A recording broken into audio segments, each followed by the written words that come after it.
Vamos abrir nossas Bíblias em Efésios, capítulo 2, versos de 1 a 10.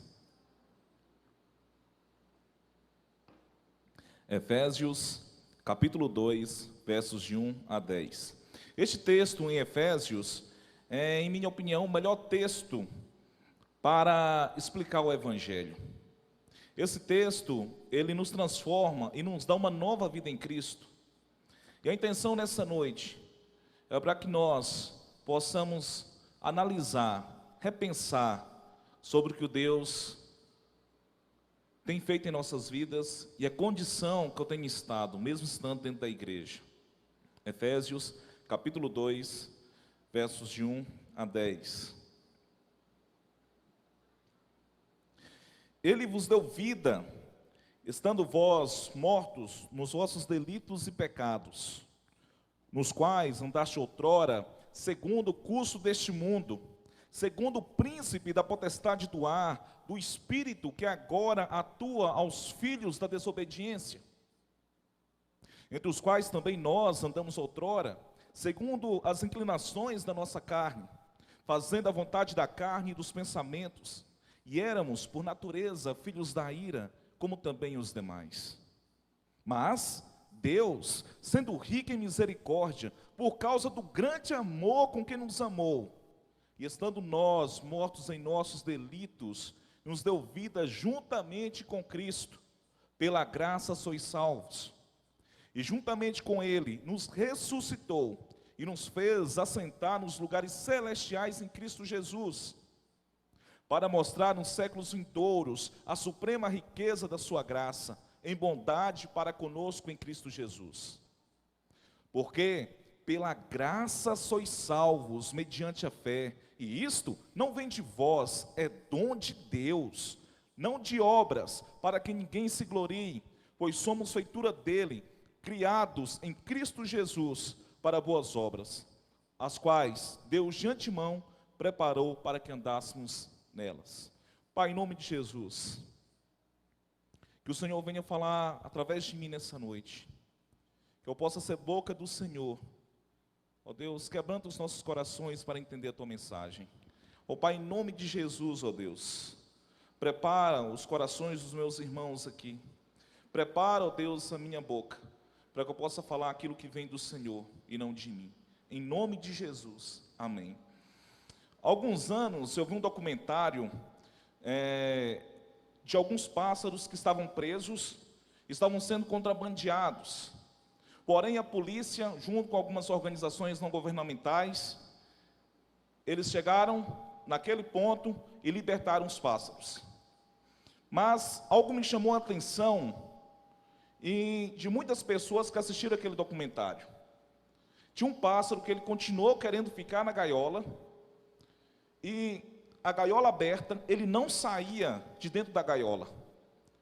O ornitólogo, que é o profissional que cuida de aves, explicou que o pássaro não queria sair porque ele já estava acostumado com aquela vida de aprisionamento, de ficar preso, e recusava a liberdade. Ele não queria uma nova vida. No entanto, seria necessário que esse profissional, o ornitólogo, pegasse o pássaro, tirasse da gaiola e o colocasse em liberdade. E assim ele o fez. E esse pássaro ganhou uma nova vida. Irmãos, a maioria de nós entendemos que o Evangelho é a porta para a salvação. É a porta pela qual passamos para chegar ao céu e evitar o inferno. E muitos cristãos passaram pela porta. E embora inicialmente desfrutem ou venham desfrutar da vida eterna em Cristo Jesus, muitos, ao longo do seu percurso, acabam se desviando por causa de pecados ou batalhas recorrentes do dia a dia. Suas vidas são marcadas por recentes culpas, condenação e alienação de Deus. É como seres cristãos entrando no lugar certo, mas ficaram presos como aquele pássaro num pequeno lugar e não sabem como se libertar. Fazendo uma rápida contextualização desse texto, Paulo, em sua terceira viagem missionária, ele passou 3 anos na cidade de Éfeso. Essa cidade se tornou muito importante para o trabalho naquela região. A epístola aos Efésios foi escrita por Paulo, e olha só a condição de Paulo, ele estava preso. O tema principal, irmãos, dessa epístola é o plano de Deus para fazer nos aproximar-se de Cristo, na dispensação da plenitude dos tempos. A epístola aqui, ela não trata nenhum problema particular dos leitores, mas fala de um modo geral a respeito da igreja e da vida cristã. E nessa passagem que acabamos de ler, há um contraste escrito entre Paulo. Observem, ele nos mostra que éramos antes de Cristo, aquilo que a gente era antes de Jesus, antes de você conhecê-lo. O seu jeito humano, sua natureza. Você vivia em uma vida de trevas, mas logo depois, Paulo nos mostra a nossa vida com Cristo, o que Cristo fez por nós, a sua obra na cruz. E seguindo, os irmãos, esses ensinamentos de Paulo em Efésios, quero compartilhar o seguinte tema com os irmãos: o começo de uma nova vida. E dentro dessa passagem, há 3 ações principais que desejo compartilhar com a igreja nessa noite. A primeira ação está do versículo 1 ao versículo 3, que é: lembra-se do que você era. Versículo 1 ao versículo 3. Primeiro ponto, primeira ação, para você lembrar daquilo que você era. Isto é, lembra-se de quem você era e o que você é, se você ainda não foi salvo. Antes de você passar pela porta da salvação. Olha só o versículo 1, confira comigo. Ele vos deu vida, estando vós mortos nos vossos delitos e pecados. Paulo aqui nos diz que precisamos lembrar que uma vez nós estávamos mortos em nossos delitos e pecados. Esse era o nosso estado original, como nós estávamos. Nesse primeiro versículo, então, nós podemos repensar sobre a nossa condição. Irmãos, aqui cabe a doutrina da depravação total, dos 5 pontos do calvinismo. Então nós podemos compreender aqui que o homem nasce numa condição completamente caída. Observem, você nasce em uma condição completamente caída. Nós nascemos filhos das trevas, nós nascemos escravos do pecado.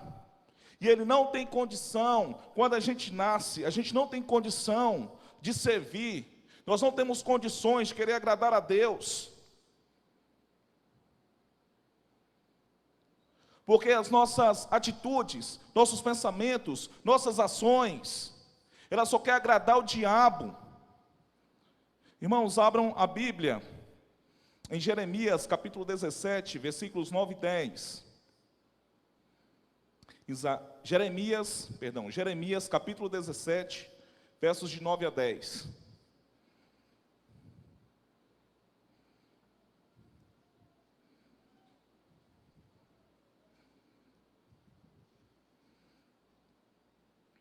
Olha o primeiro versículo 9, o que diz: enganoso é o coração mais que todas as coisas, e desesperadamente corrupto, quem o conhecerá?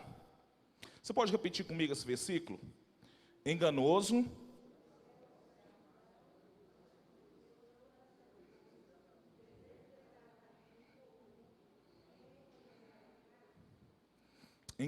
é o coração mais do que todas as coisas, e desesperadamente corrupto, quem o conhecerá? Olha esse questionamento.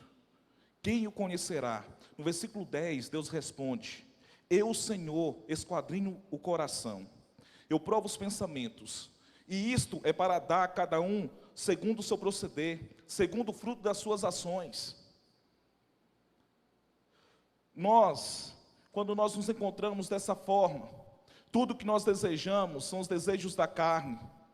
Tudo que nós queremos é satisfazer os desejos dos nossos corações deste mundo.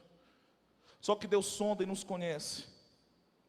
Vamos voltar para Efésios, capítulo 2, onde nós estávamos. Observe o versículo 2, versículo 3, que diz: nos quais andaste outrora, segundo o curso deste mundo, segundo o príncipe da potestade do ar, do espírito que agora atua nos filhos da desobediência, entre os quais também nós andamos outrora, segundo as inclinações da nossa carne, fazendo a vontade da carne e dos pensamentos, e éramos por natureza filhos da ira, como também os demais. Portanto, nós cristãos já estávamos mortos em nossas ofensas e pecados, nós vivíamos como incrédulos. E é isso que se refere aqui no versículo, sobre a frase, filhos da desobediência, porque nós estávamos descrentes. Todos nós estamos sob a influência aqui do príncipe das potestades do ar, isto é, Satanás, ele tem domínio sobre a nossa vida. Nós estávamos sob a influência dele, perdidos. Mas isso não quer dizer que nós éramos maus. Aqui diz que nós estávamos mortos. Alguns de nós podemos até considerar pessoas boas e moralmente corretas, mas a Bíblia diz que nós estávamos mortos em nossas ofensas e pecados. E corremos um sério risco de julgarmos as pessoas quando nós olhamos para ela, para aquela vida pecaminosa. Nós precisamos olhar para a nossa condição, olharmos para a depravação total que a gente vivia antes de conhecer a Cristo, e olhar com olhar de misericórdia para essas pessoas. Porque nós, irmãos, antes de conhecermos a Cristo, nós tínhamos nossos próprios interesses, nossos próprios pensamentos, as nossas próprias ações. E talvez ainda estamos tendo essas ações que precisam ser mudadas em nossa vida. Nós precisamos repensar, fazer uma releitura de nós e ver se nós precisamos fazer uma autoanálise, repensar sobre a minha vida de morto, minha vida de delito e pecado.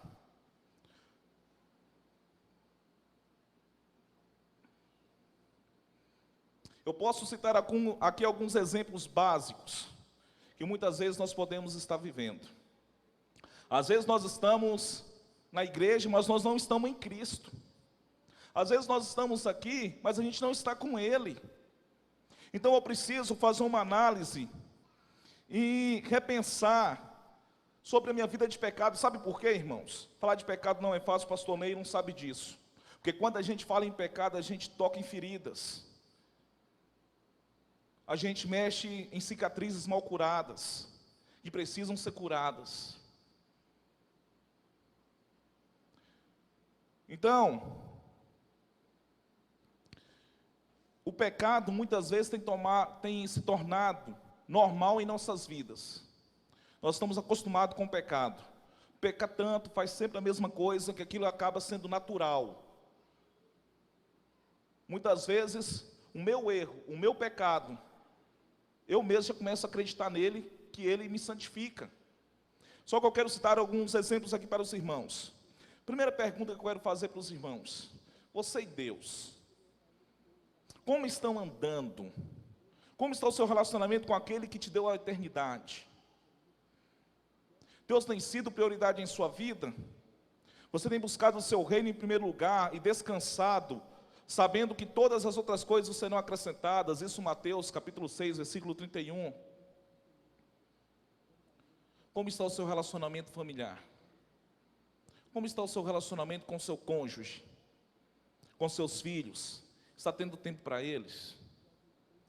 Chega em casa, é aquele cara grosso, já chega batendo em tudo, falando alto, mas chega aqui na igreja um cordeiro. Às vezes a mulher do mesmo jeito, é grossa, o marido chega, eu tenho que fazer as coisas, trata o marido como se ele fosse da pior espécie. Irmãos, isso é pecado, é delito. Quando nós maltratamos os nossos filhos, quando nós maltratamos a nossa esposa, ou vice-versa, nós estamos cometendo delito, pecado. Porque Deus, Ele nos dá o privilégio de termos uma família. Você, filho, você que é jovem e adolescente, tem honrado seus pais? Ou tem desonrado seus pais? Como que está dentro de sua casa? Eu não conheço, eu sei da minha. Irmãos, não é fácil a gente viver em família, mas a gente precisa todos os dias praticar dentro do nosso lar a santidade e morrer para o velho homem. Nós precisamos repensar todos os dias a nossa condição de pecador. E nas finanças, meus irmãos, sua prioridade tem sido Deus, você tem sido fiel nos dízimos e nas ofertas. Em Malaquias 3 diz que nós somos roubadores de Deus se não devolvemos os dízimos e as ofertas. Ou seja, cometemos delitos, damos prioridade para tudo, menos manter a casa do Senhor e ofertar a vida de outros irmãos. A gente acusa o ladrão lá que roubou a loja tal, fulano de tal, mas a gente não olha para a nossa vida quando a gente rouba a Deus. Isso é delito e pecado.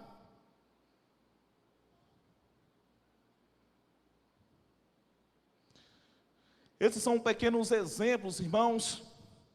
Porém, existem muitos outros, como fofoca, mentira, falar mal dos outros, fornicação, adultério, etc. Gálatas, capítulo 5, versículo 19 e 21, ele traz uma lista de desejos da carne. Nós precisamos analisar, precisamos refletir, precisamos repensar em qual estado eu estou me encontrando agora.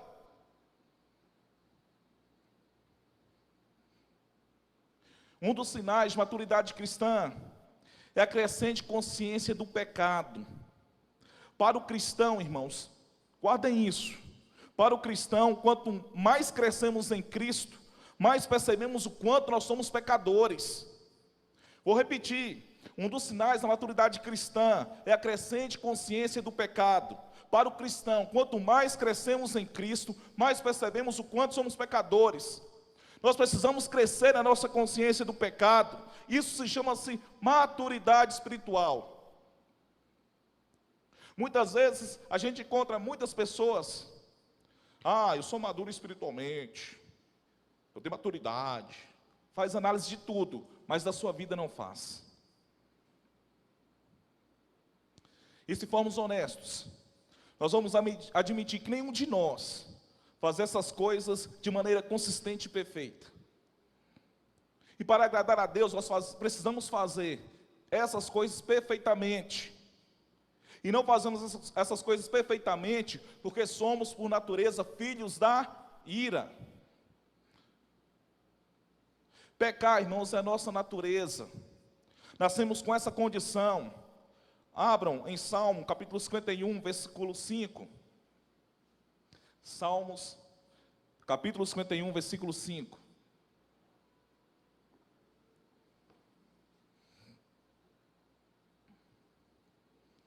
Olha só. Eis que em iniquidade eu nasci, e em pecado me concebeu minha mãe. Davi traça sua natureza pecaminosa, desde antes ele nascer aqui. Olha só. Eis que em iniquidade eu nasci. Nossa natureza pecaminosa é herdada de nossos primeiros pais, Adão e Eva. Adão é o representante de toda a humanidade. Quando Adão pecou, ele trouxe o pecado ao mundo. Ele era nosso representante. Ele era o chefe federal de toda a humanidade. Para entender essa questão de Adão ser o nosso representante, a gente precisa também entender o nosso representante que nos deu a vida, que é Jesus Cristo. Jesus Cristo morreu por os nossos pecados na cruz, como nosso representante. Ele morreu para que nós pudéssemos ter vida. Isso é contrário do que Adão fez. Adão, ele morre, ou ele peca, para poder nos dar morte. Quando Adão pecou, em certo sentido, nós também pecamos ali junto com ele. Antes de Cristo, estávamos mortos em ofensas e pecados, espiritualmente mortos. Estávamos separados de Deus e condenados ao inferno. E a primeira ação é essa: lembrar de quem a gente era. E a segunda ação é: alegre-se com o que você é. Versículos 4 a 7. Mas Deus, sendo rico em misericórdia, por causa do grande amor com que nos amou, e estando nós mortos em nossos delitos, nos deu vida juntamente com Cristo. Pela graça sois salvos. Depois eu recomendo que os irmãos pesquisem o náufrago de Adam Jones. Eu vou falar resumidamente a história dele aqui. Adam Jones foi um camarada que ficou preso em uma ilha deserta por 9 anos. Ele e mais 2 amigos resolveram, a gente está fazendo, fazer uma viagem. Resolveram fazer uma viagem, saíram de Liverpool para chegar até o Havaí, atravessando o Atlântico. Só que chegando próximo ao Pacífico, uma grande tempestade, naufragam o barco. Os dois amigos dele morrem, mas Adam Jones fica inconsciente durante um tempo, em cima de um pedaço do barco, e ele chega em terra firme. Voltado à consciência, ele começa a procurar meios de sobrevivência. E se passaram 9 anos, ninguém o encontrava naquela ilha. Até então ele teve uma excelente ideia.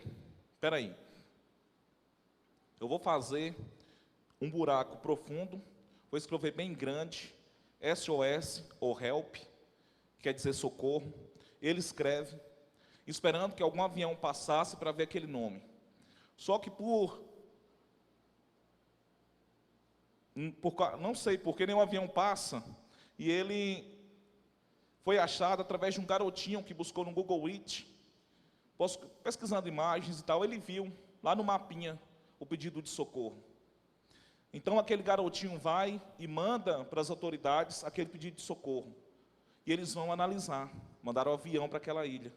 E Adam Jones foi salvo, 9 anos depois. E aqui logo após que ele foi salvo, perguntaram para o garotinho por que ele tinha acionado. Ele falou, porque eu ouvi o pedido de socorro dele. E o que isso tem a ver conosco, com o que a gente está pregando? O versículo 4, as 2 primeiras palavras do versículo 4 chega o nosso socorro. Observem. Mas Deus. Isso aqui, meus irmãos, são palavras poderosas. Paulo usa isso aqui como 2 faróis, para poder clarear em meio à escuridão. A má notícia do versículo 1 ao versículo 3, de que todos nós estávamos espiritualmente mortos em ofensas e pecados, ou seja, estávamos presos e perdidos, é superada por este contraste, mas Deus. Mesmo quando estávamos mortos em ofensas, Deus nos deu vida junto com Cristo. E meus irmãos, Deus não exigiu que nós nos limpássemos primeiro. Muitas pessoas dizem, eu só vou para a igreja depois que eu colocar a minha vida em ordem. Não. Deus não exige que você se limpe primeiro. Deus não quer que você coloque a sua vida em ordem. Apesar, como uma pessoa morta pode fazer alguma coisa, se você está morto em delito e em pecado, como que você pode sair do seu estado por seus esforços? Observe o que Deus fez para que a gente pudesse ter vida. Versículo 6, e juntamente com Ele nos ressuscitou e nos fez assentar nos lugares celestiais em Cristo Jesus. Paulo não está escrevendo aqui a respeito de Cristo. Ele está aqui escrevendo a respeito de nós. Ele está afirmando que não foi Deus que vivificou, ressuscitou e exaltou a Cristo, pelo contrário, mas sim, Ele nos vivificou, nos ressuscitou e nos exaltou com Cristo, irmão, glória a Deus por isso. Observem bem, Ele nos vivifica, nos ressuscita e nos exalta com Cristo. Isso aqui é uma declaração maravilhosa.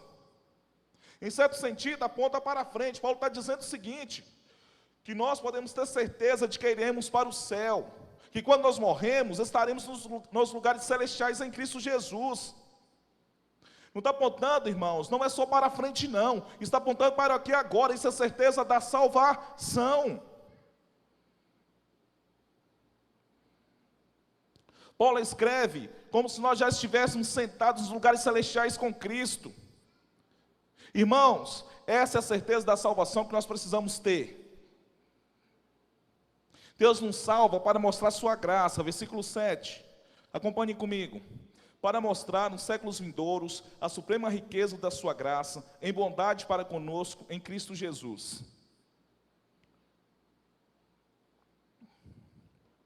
Deus nos mostra aqui como troféus de sua graça. Uma vez nós estávamos perdidos, mas agora fomos encontrados. Antes nós éramos cegos, mas agora nós podemos ver. Tudo isso devido à excessiva riqueza de sua graça, de sua bondade para conosco em Cristo Jesus. No início da criação, nada havia em nossa natureza como Deus criou que pudesse ser manchada pelo pecado. Havia justiça, santidade, piedade, ou seja, Adão e Eva, eles eram semelhantes a Deus. Existia uma perfeição moral. Ambos desfrutavam de um elo com o próprio Criador. Mas infelizmente o homem, ele quebra esse elo. E põe o mundo em uma condição sombria. Uma mancha surge entre a perfeição. Tudo era perfeito. É como se eu pegasse agora um corante vermelho e um corante preto e colocasse dentro dessa água e ia ficar preto. É tudo limpo. Mas apesar do pecado, Deus tem misericórdia de nós. E usa a sua bondade em Cristo Jesus. Irmãos, essa frase em Cristo Jesus, ou nele em Cristo Jesus, ocorre pelo menos 15 vezes no livro de Efésios. Nós vamos observar no versículo 6, 7, 10, que sempre fala, agora estou em Cristo Jesus. Eu estou com Cristo Jesus. A alegria que você é estar em Cristo Jesus. Você pode repetir comigo isso? Eu estou em Cristo Jesus. Vamos de novo. Eu estou em Cristo Jesus. Glória a Deus por isso. Assim sendo, você pode se alegrar pelo que você é. Você é um salvo em Cristo Jesus. Portanto, lembre-se do que você era e agora alegre-se pelo que você é. Em terceiro e último lugar, Paulo nos aponta aqui para a gente lembrar de como a gente chegou até aqui e como a gente vai chegar lá. Como vamos, do versículo 8 ao versículo 10, como vamos de perdidos para achados? Como vamos de cegos a videntes? Como vamos de não salvos para salvos? Como nos tornamos apropriados para o céu? Como Deus está satisfeito? O versículo 8 responde todas essas perguntas. O versículo 8 diz, porque pela graça sois salvos mediante a fé, isso não vem de vós, é dom de Deus. Olha só, um repórter perguntou para o técnico Jorge Jesus do Flamengo, aquela excelente campanha, né? O flamenguista agora vai achar bom, né? O Flamengo fez uma excelente campanha em 2019, deu saudade, né, gente? O Flamengo fez uma excelente campanha em 2019, só não ganhou o Mundial e a Copa do Brasil, mas ganhou tudo. E perguntado para o Jorge Jesus, que era o técnico da época, qual foi a estratégia, qual foi o meio, o que você usou para esse sucesso do Flamengo? O que você usou que fez esse milagre na vida do Flamengo, depois de 38 anos ganhar um título? Ele simplesmente respondeu, muito trabalho e esforço da equipe, estamos em outro patamar. Mas só que essa é a mesma trajetória de toda equipe, de todo atleta, é lutar, se esforçar para poder ganhar alguma coisa, chegar ao pódio. Isso difere da nossa caminhada para a salvação. O Flamengo teve todos os seus méritos. Agora nessa temporada o Palmeiras terá todos os seus méritos. Por causa de esforço da equipe, por causa de esforço de um técnico, dos jogadores. Só que para nós, na caminhada da salvação, isso é diferente. Não podemos ganhar o nosso caminho para o céu. Não é fé mais obras, é fé mais nada. Nós somos salvos somente pela graça, somente pela fé, somente em Cristo. Esse, irmãos, é um presente gratuito de Deus. Olha só, Deus está te presenteando. Deus está te dando um presente, que é a graça dEle. E aqui eu volto no quarto ponto do calvinismo, que é a graça irresistível. O diabo, ele tentou arruinar o plano perfeito de Deus. Talvez Satanás tenha pensado assim, bom, Deus fez tudo perfeito, só que eu posso atrapalhar esse negócio aí. Eu vou arruinar tudo que Deus fez. Só que ele não contava com o amor e a misericórdia de Deus. Satanás fez Adão e Eva cair. Tudo que era perfeito ficou desconfigurado. Só que Satanás não imaginou que Deus iria salvar uma raça rebelde. E Satanás, de lá para cá, então, meus irmãos, ele tentou e tenta todos os dias derrubar as nossas vidas e derrubar os planos de Deus que ele tem para nós. Todos os dias ele tenta armar ciladas e armadilhas para nos fazer cair. Todos os dias ele quer que a gente cometa delitos e pecados, quer que continue sendo grosso dentro de casa, quer que você maltrate a sua família, quer que você seja desonesto nos dízimos, nas ofertas, ele quer que você rouba, quer que você mente, ele quer que você faça tanta coisa. Sabe por quê? Porque assim ele consegue arruinar, tentar arruinar os planos de Deus. Só que Deus, ele tem salvação para o povo rebelde. O pecado, irmãos, sempre vai existir. Só que Deus já declarou a salvação em nossas vidas. A graça de Deus nos leva de encontro a Ele. Observe em Efésios capítulo 1, versículo 4 a 6, o que diz: assim como nos escolheu nele, antes da fundação do mundo, para sermos santos e irrepreensíveis perante Ele e em amor, nos predestinou para Ele, para a adoção de filhos, por meio de Cristo Jesus, segundo o beneplácito de sua vontade, para louvor da glória de sua graça, que Ele nos concedeu gratuitamente no amado. Aqui diz que nós somos eleitos de Deus, ou seja, Deus não está negociando a nossa salvação, irmãos. Deus não negocia a nossa salvação, porque a salvação pertence a Ele. Jonas capítulo 2, versículo 9. A salvação pertence a Deus, e Ele não negocia a salvação. A graça de Deus é irresistível, ou seja, a salvação não pode ser rejeitada.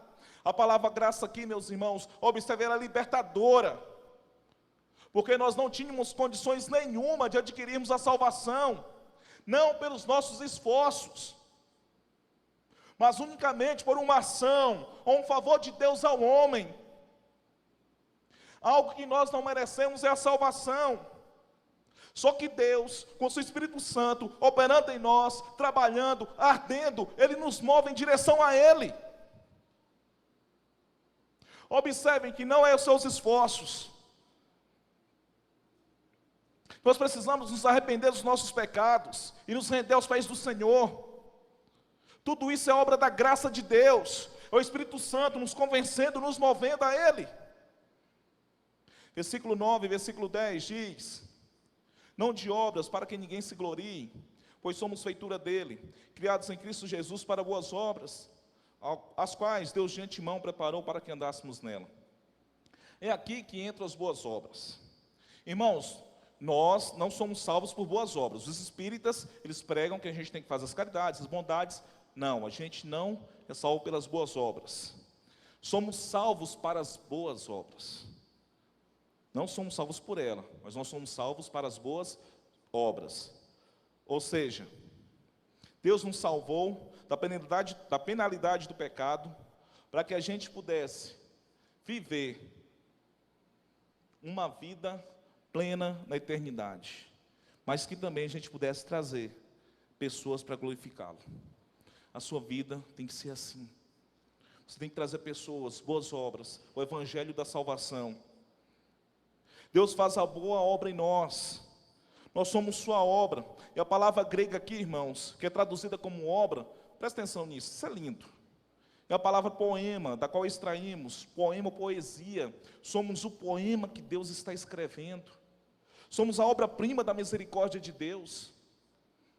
As boas obras não nos conduzem à salvação, pelo contrário, as boas obras é o resultado da salvação. As boas obras são propósito de Deus para todos os que são cristãos. Enquanto nós vivemos aqui, nós devemos realizar boas ações para que o seu nome seja exaltado. Irmãos, como Deus é bom. Nós precisamos entender isso, que é o evangelho da salvação. Antes a gente estava morto em delito e pecado. E Deus vem, traz Jesus e tira o pecado do mundo. Te dá vida eterna. Deus planejou a vida dos seus filhos para que vivêssemos para a sua glória. Deus preparou as boas obras para que nós andássemos nelas. Quero concluir mostrando que a responsabilidade do ser humano sem Cristo é reconhecer a sua situação de morto espiritual.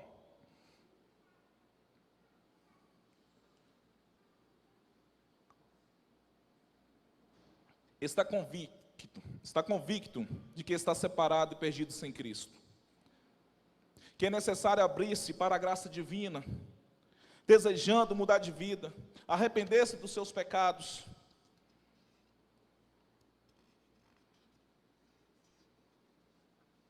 e depositar sua fé incondicionalmente em Cristo, que só assim podemos ter o começo de uma nova vida.